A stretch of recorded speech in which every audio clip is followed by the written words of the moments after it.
This is a video response, but it's sort of a subject that always needs clarification, I think. The word intelligence it's complex in that the word can be used two different ways, at least two. Obviously, intelligence, the CIA would call information intelligence, raw data. And then obviously there's the concept of a combined or a owned knowledge base by a human being, and we will give a definition of intelligence. There's even an intelligence test that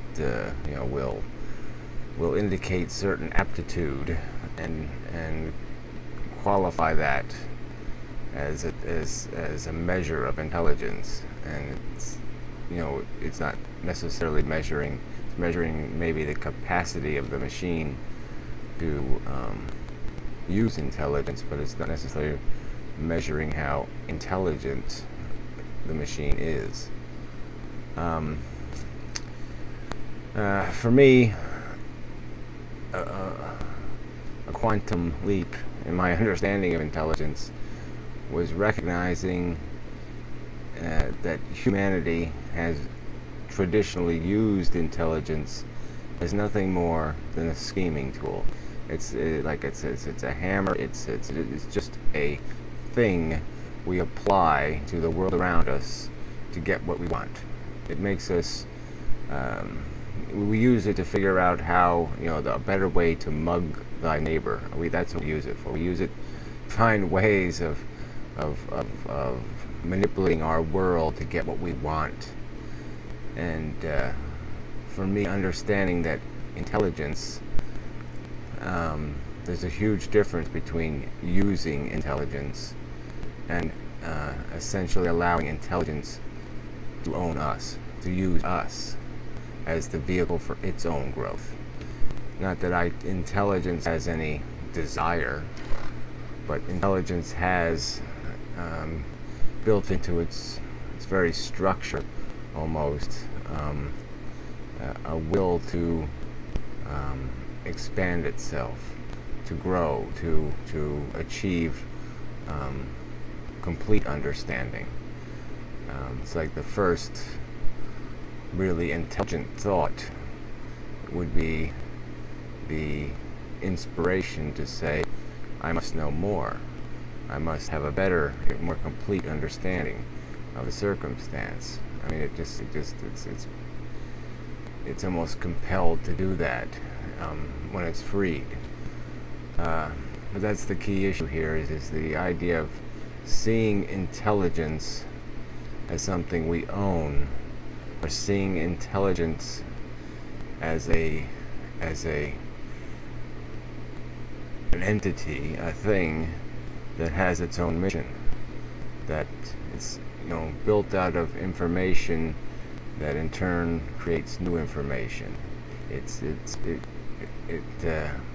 it has motives or definitions.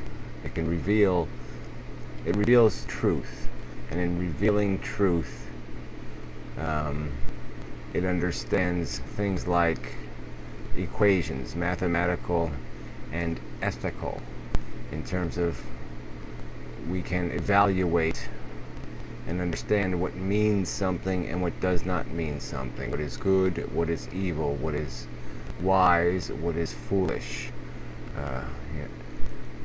And there are some built-in logical, we can't just call logic some arbitrary thing. I mean, there are certain rules of thinking, but there's also certain just facts that just seem so apparent. I mean, obviously a careful decision is better than a reckless decision. We can understand the difference between those two things. One is going to have a higher probability of producing an appropriate behavior. I mean, not that recklessness can't accidentally work out, but the point is the obvious logic or intelligence or wisdom of applying caution is just innately valid.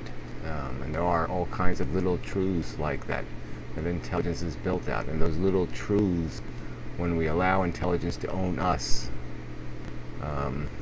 will prevent us from abusing intelligence, because intelligence can create the rules to allow us to understand what we are allowed to do, what we are not allowed to do, how we are allowed to abuse intelligence, or how we are allowed to use intelligence. These are things that become obvious.